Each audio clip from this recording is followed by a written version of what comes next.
What if you knew the next hug could be the last? What would you say? What would you do differently? Every day, millions of older adults live with unspoken love, unresolved regrets, and the silent ache of losing someone without truly saying goodbye. But it doesn't have to be that way. In this video, we'll explore how to embrace fully, love deeply, and let go without breaking even when time is short. And by the end, you may never see love, or loss, the same way again. What if you knew there were only a few sunsets left? A few mornings to wake up beside the person you love? When time shrinks, what expands is the soul. And in that quiet expansion, we begin to see it was never about having more days, but about loving better in the ones we have left. There is a quiet truth that most of us avoid facing until life insists, everything is temporary. Youth fades. Children grow. Spouses age. And one day, even our strongest hands will lose their grip on the ones they love. But what if we saw this truth not as a cause for despair, but as an invitation to live and love more intentionally? In this first part of our journey, we will explore what it means to truly be present in the last seasons of life, to hold someone with the awareness that every embrace might be the last, and to understand how aging reframes the meaning of intimacy, forgiveness, and goodbyes. The weight of time and the gift hidden within it. When we were younger, time felt infinite. Days bled into one another. Arguments could be left unresolved. Hugs were hurried. We always believed we'd have tomorrow to make it right. But something shifts after 60. Friends start disappearing. Doctors' visits become more frequent. And suddenly, we feel time as a physical presence, not in the ticking of a clock, but in the soft ache of loss, of things unsaid, of arms not held often enough. And yet, this awareness is a gift in disguise. Because when we know time is limited, we begin to ask different questions. Who have I not forgiven? When did I last say I love you and mean it? What memories do I want to leave behind, when I'm no longer here? These questions aren't meant to make us sad. They're meant to wake us up. To the silent distance, what we lose when we stop holding each other. One of the most heartbreaking truths about aging is how often we withdraw physically and emotionally. We tell ourselves, they know I love them. I don't have to say it. Or we feel awkward reaching out, afraid we'll be rejected or misunderstood. But silence builds walls. And in many families, those walls become prisons. A woman in her 70s once told me, I haven't hugged my daughter in 5 years. We just stopped. When I asked why, she whispered, we both got too busy. Then we got used to it. The absence of touch, of shared emotion, creates emotional starvation. We may not say it out loud, but many elders long to be held, to be seen, to be heard, not as patients, not as parents, but as human beings who still crave connection. 3. Learning to say what was never said. One of the most powerful transformations in old age is the courage to speak what we never dared say before. I'm proud of you. I'm sorry I wasn't there when you needed me. You were the love of my life. I don't want to die angry. These words, simple as they are, can heal decades of silence. But they take courage, especially if we've grown up in cultures or families where vulnerability was seen as weakness. If you're over 60 and feel this struggle, let me say something plainly, it is never too late to say the words that matter. Even if they're said with trembling hands and teary eyes, they can rebuild bridges long thought broken. And if you're younger, perhaps caring for a parent or grandparent, I urge you, don't wait until it's too late to have these conversations. Because while grief is inevitable, regret doesn't have to be. For the power of the final embrace. There's something sacred about knowing a moment might be the last. In palliative care units around the world, nurses often share stories of the dying asking for one last touch, a hand to hold, a forehead to kiss, a back to rub. It's not medicine they crave. It's presence. And we, the living, often walk away from those moments changed. Because in the final embrace, when all pretense falls away, only love remains. That final hug, the one we give knowing it might be goodbye, is perhaps the most honest gesture of our lives. There's no ego, no defense, no agenda. Just human to human, heart to heart. Imagine living with that kind of honesty every day, not just at the end. 5. The legacy of connection. At the end of life, no one talks about money or accomplishments. They talk about people. They talk about who they loved, who loved them back, and who they wish they had forgiven. Your true legacy is not your bank account or your house, it's the emotional imprint you leave behind. So ask yourself, who will remember the way I made them feel? Have I loved enough, and deeply? If today were my last, is there someone I need to call? This is not meant to create urgency out of fear, but rather a clarity born from love. Because the truth is, we all have a limited number of hugs left to give. A limited number of I'm sorry and I love you moments. The question is, will we use them well? Closing lines of part 1. In the next part, we will explore how to begin these difficult conversations, even after years of silence. We'll talk about healing through memory, writing legacy letters, and the gentle rituals that help us hold on while also learning to let go. Because loving well is not just about staying, it's also about knowing how to say goodbye when the time comes. If this touched your heart, don't leave just yet. Part 2 will be a journey into healing the unsaid. When time is short, silence becomes a burden. What we didn't say begins to weigh heavier than what we did. But there is still time even now to speak from the heart, to heal old wounds, and to transform goodbye into a sacred ritual of love.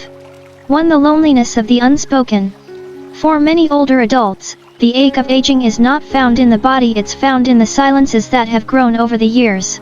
Unresolved family tension. An estranged child. A spouse beside us every day, yet we haven't truly talked in years. Conversations left unfinished because no one knew how to begin. Sometimes, we stay silent not out of anger, but out of fear. Fear of rejection. Fear of stirring old pain. Fear that our words will come too late. But silence rarely protects us.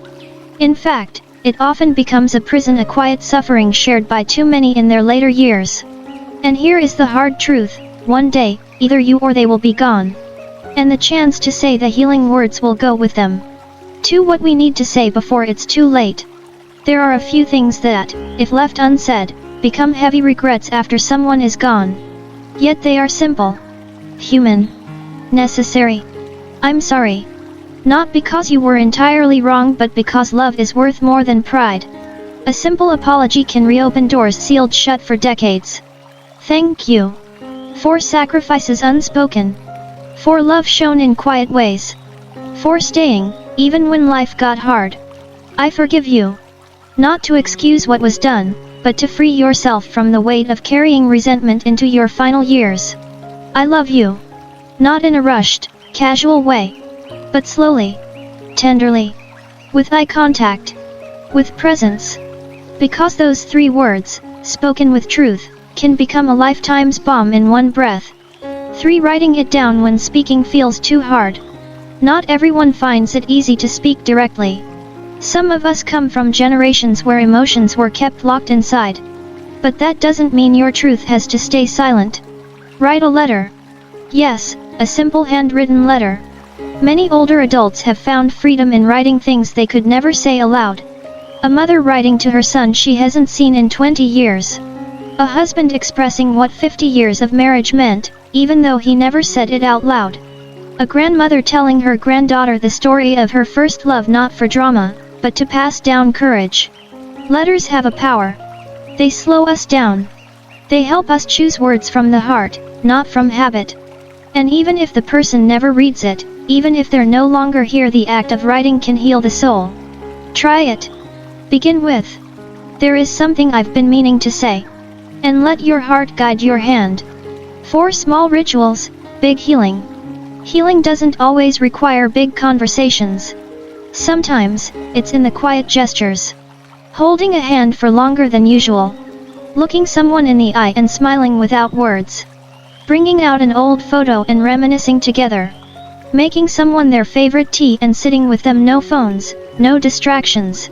These small rituals say, you matter. I'm here. I haven't forgotten. One man, after his wife passed, shared that their final morning together was spent combing her hair in silence. We didn't speak, he said, but it was the most intimate moment of our life. I was brushing memories, not hair. 5. Letting go is also love. Sometimes, the hardest part of aging is accepting that love also means letting go. Letting go of control. Letting go of expectations. Letting go of people we cannot keep forever. There is a sacred kind of love in saying, I want you to be happy, even if I'm not there. I forgive you, and I hope you forgive me. It's okay to go. I will carry your love with me. These are not just words for the dying, they're for the living, too. Because letting go doesn't always mean physical death. It can mean letting go of old roles, outdated identities, or even toxic family patterns that no longer serve anyone. When you release someone with love, you give them and yourself the freedom to breathe again. 6. The legacy conversation. One of the greatest gifts you can offer your loved ones is clarity. If you are in your later years, take time now to talk about your wishes. What kind of farewell do you want? What songs, if any, do you want played? What message do you want shared at your memorial? It may feel uncomfortable. But the truth is, these conversations are not about death, they're about meaning. They allow your story to continue with intention. And if you're a younger family member, don't be afraid to ask. A simple, gentle question like, Mom, what would you want us to remember most about you, can open a river of emotion, wisdom, and healing. 7. Embracing while we still can. As we close this chapter, let me say something as clearly as I can. If there is someone you love, tell them. If there is someone you've wronged, apologize. If there is someone you miss, reach out. Not next week. Not when things settle. Now. Because life never slows down enough for perfect timing. And those last embraces, the ones we remember most, are rarely planned. They happen when two people decide that love matters more than pride. So embrace now. Speak now. Heal now. Closing lines of Part 2. In Part 3, we will explore how to carry forward the love of those we've lost, how to keep them close through memory, ritual, and quiet companionship. Because the story of love doesn't end with goodbye. Sometimes, it begins there. If this message stirred something in you, I hope you'll stay for the final part of this journey. When someone we love leaves this world, they don't take everything with them. What they gave us, their love, their laughter, their lessons, stays. But how do we hold on without clinging? How do we honor a life while continuing our own? This final part is not about saying goodbye. It's about learning how to keep walking with love beside us, even when the hands we used to hold are no longer there. 1. The presence of absence. Grief doesn't follow a straight line. It comes in waves, sometimes quiet like morning mist, sometimes crashing like a storm. You might be sipping tea one moment and suddenly be hit by a memory so sharp, it steals your breath. And that's okay. Because grief, real grief, is not a sign of weakness. It's the price we pay for deep love. In the silence after someone has gone, we begin to feel their true presence. Not in the way they used to knock on the door or call at 6 p.m., but in the spaces between. A scent that suddenly fills the room. A song on the radio that only you would remember. A turn of phrase your mother always used. The shape of your own hands, mirroring your father's. These are not ghosts. They are imprints of love. And they remind us that the final embrace never really ends. It just changes form. 2. Rituals that remember. One of the most healing things we can do in later life is create living rituals to remember the ones we've lost. Not grand ceremonies, just quiet, personal moments that whisper, "You mattered. You still matter." Here are a few that many have found comforting. The empty chair at dinner on their birthday, with a candle beside it. Wearing something of theirs when you need strength, a scarf, a watch, a wedding ring. Planting a tree in their name. Watching it grow becomes a meditation on life continuing. Cooking their favorite meal once a year and sharing stories as you eat. Speaking to them aloud, in your room or garden, as if they still sit across from you. These rituals are not for the dead. They are for the living. To stitch the heart back together, one memory at a time. 3. Turning grief into gratitude. There is a turning point in grief, though it may take weeks, or years. It's the day you wake up and instead of only missing them, you begin to feel thankful for ever having had them. Yes, they're gone. But you had them. You loved and were loved. You shared laughter, tears, moments that shaped your soul. Not everyone gets that. One woman in her 80s shared this with me. At first, I asked why me. Why did he have to die? But now I ask. Why me? Why was I lucky enough to be loved by a man like that for 40 years? This shift doesn't erase pain, but it softens the sharp edges and leaves behind a gentler ache, the kind that carries beauty. 4. Teaching love through loss. If you're a grandparent or elder, you have a rare and powerful gift. You can teach younger generations how to grieve well. Not by pretending to be strong, but by being honest. Show them your tears. Tell them about your heartbreaks and how you survived. Let them see that love is not less valuable because it ends. In fact, it becomes more precious. Children and grandchildren often learn about death from how we handle it. So light a candle with them. Tell stories of the one you lost. Say their name out loud, not as someth.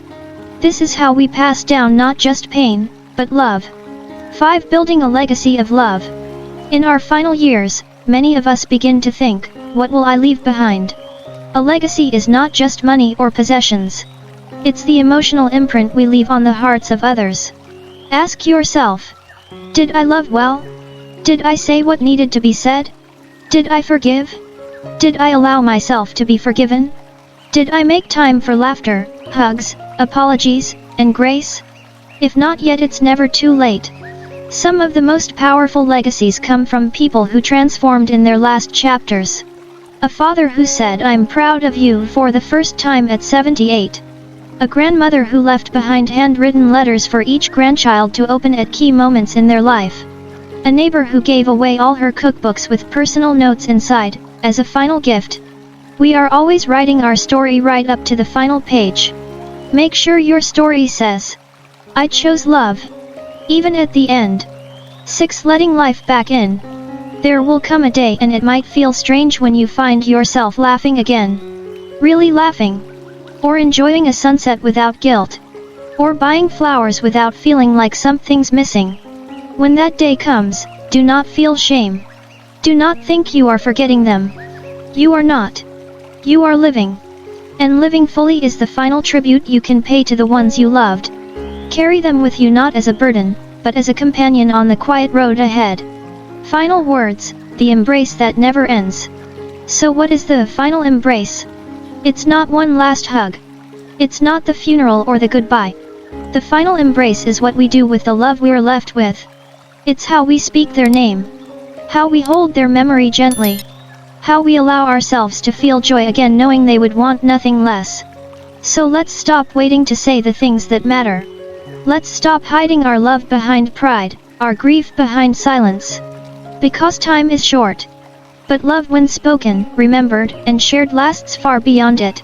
And in that, we are never truly alone. If this story touched your heart, please subscribe to Mindful Health. Your likes and shares help these messages reach someone who might need them today. Together, let's remind the world that love, even in its final chapter, still heals. Hashtag the final embrace, hashtag grief and healing, hashtag elder wisdom, hashtag mindful aging, hashtag letting go with love, hashtag emotional health over 60. If someone you loved ever slipped away before you could say it all, this is your second chance. Share this with someone who needs to hear it. Like it if it touched your heart. Subscribe if you believe that no one at any age should face love or loss alone. Here on Mindful Health, we honor stories like yours. Because even in our final embrace, love still has the power to heal.